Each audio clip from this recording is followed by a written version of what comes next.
This is the Bikini Bottom police force, and to them, dropping a candy wrapper on the sidewalk is somehow worse than murder. Don't believe me? Let's find out. In Driven to Tears, SpongeBob is off to Mrs. Puff's boating school for his driving test, and Patrick tries to help by showing SpongeBob his unique learning cards, but then Patrick eats them, because apparently learning tastes good. That's not quite how it works, Patrick. So SpongeBob ends up failing his driving test. Again. Patrick thinks this test is rigged, but honestly, I think we all know SpongeBob is just that bad at driving. He takes the test himself and aces it with a perfect score, of course. Cue SpongeBob's jealousy. Things get even crazier when Patrick becomes the millionth person to pass the test, winning a brand new boatmobile. Patrick's so pumped about his new ride, he's up at 4 a.m. bragging, driving SpongeBob crazy. This is where we see our first cop in action. Inevitably, Patrick's bragging leads to speeding, so SpongeBob has enough and trash talks him to the police fish. I don't blame the kid. If I'd been woken up at 4 a.m., I'd also rat him out. But here's the kicker. The traffic cop checks Patrick's speed with a radar gun and gets 0 miles per hour, obviously. The boatmobile isn't even moving. Patrick then runs multiple red lights and U-turns through an orphanage. Talk about road rage much? By now, SpongeBob snaps and shreds Patrick's license to pieces. The shredded bits land in the hands of the same cop who flips out. The police fish suddenly drops the chick he was flirting with, yelling, "This is why I joined the force."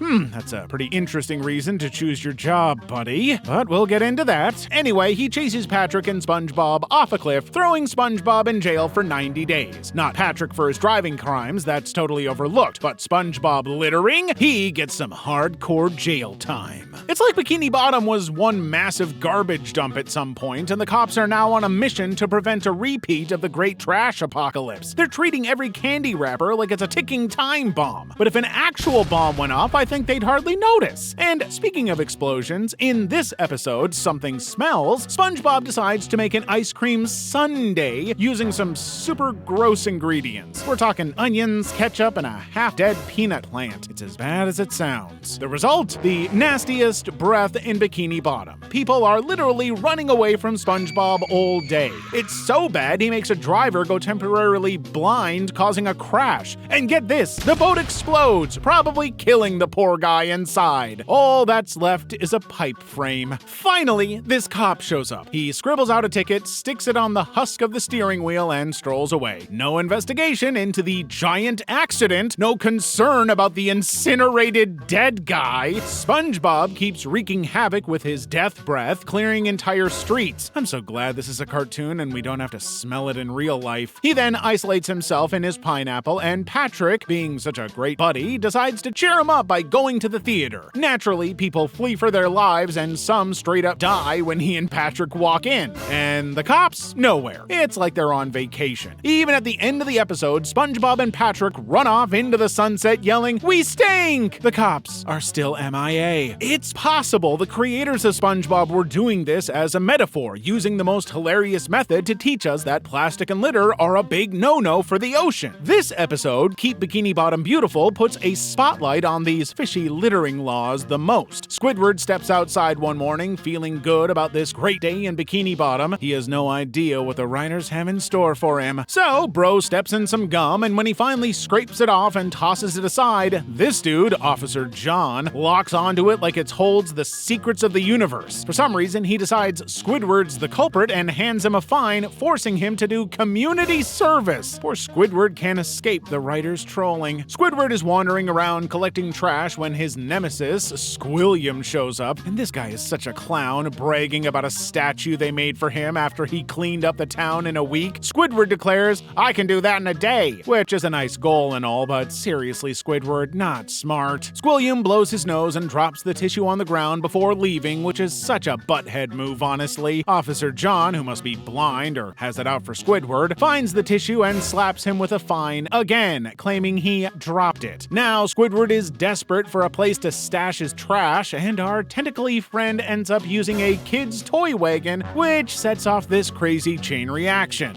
This Mormon Mabel thinks it's trash day and tells the whole neighborhood, turning Squidward's trash pile into a teetering trash mountain. Meanwhile, SpongeBob is digging through garbage bags looking for a Krabby Patty because why not? He's dedicated, and my dude wants to know how long these things last. Squidward tells him to stop because it's still plain nasty, but next thing he he's being confronted by a kid and his mom, accusing him of stealing this kid's toy. Nice going, Squidward. He gets thoroughly thrashed and covered in garbage, and the police fish, nowhere to be seen, obviously. Squidward is lying in this garbage pile, and guess what? Officer John finally shows up and hands him yet another ticket. How does this guy keep getting away with this? Squidward accepts these endless fines, and nobody else says anything about this cop's absurd behavior. That's just super weird, unless you live in an underwater city where fish eat burgers cooked by a sponge. Was there once a massive landfill disaster, and now the police are on a crusade to keep history from recycling itself? They're like a bunch of garbage-obsessed doomsday preppers. If you so much as drop a piece of gum, they act like you're trying to start the next global garbage wars. Squidward heads home, ready to chill, only to find his house is made of garbage. SpongeBob somehow stuck his home on top of a perfect trash replica. Classic SpongeBob. Officer John rolls by and, surprise, surprise, hands Squidward 2 tickets. One for the garbage house and one for the first ticket falling on the ground. It's like stopping littering is this guy's life mission. Squidward gets so mad you can see his nerves spelling out, "I am angry."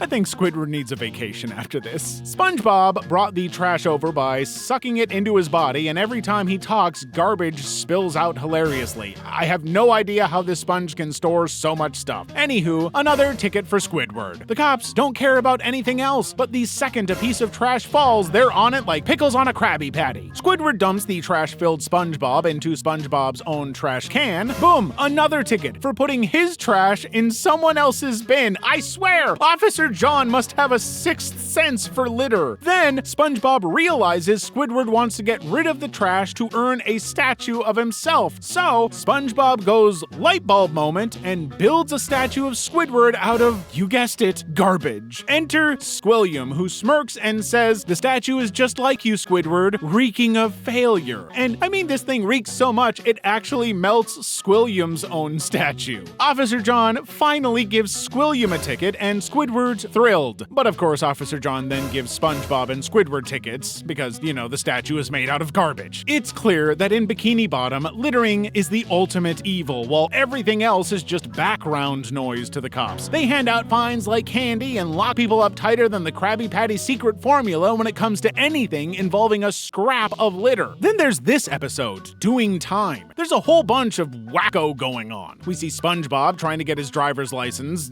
again, but holy Krabby Patties, it is not going well. This goofball has managed to destroy the entire boating school and parts of the city, and if that's not enough, he drives the boat off an unfinished bridge straight into the abyss. Don't even want to know how many violations are happening here. He's gonna fail for sure, and that's like the 58th time in a row, by the way. The weirdest thing, though, is this scene where we've got 2 cops beating up a criminal, but plot twist, it's actually a parking meter. Seriously, guys, there's a list of things these cops could be doing instead, like, I don't know, arresting SpongeBob for destroying buildings and wreaking havoc all over the city? But nope, let's straighten out the parking meter instead. Anyway, this whole sequence of events leads SpongeBob, Mrs. Puff, and the police to all go flying and land on a peach punch truck, causing a massive flood in the Shady Shoals rest home. I'm sure these elderly folks weren't feeling too peachy about that. Even though SpongeBob is the reason for this entire mess, the cops blame Mrs. Puff. By now, we shouldn't be surprised. For some reason, this poor lady is always the scapegoat when SpongeBob is involved. They give SpongeBob a ticket for not having a front license plate. Literally, this guy just wrecked the whole town, and somehow, because Mrs. Puff let him into the vehicle in the first place, she's the one responsible. What are these guys smoking? What's even more insane is that they arrest Mrs. Puff and cart her off to prison,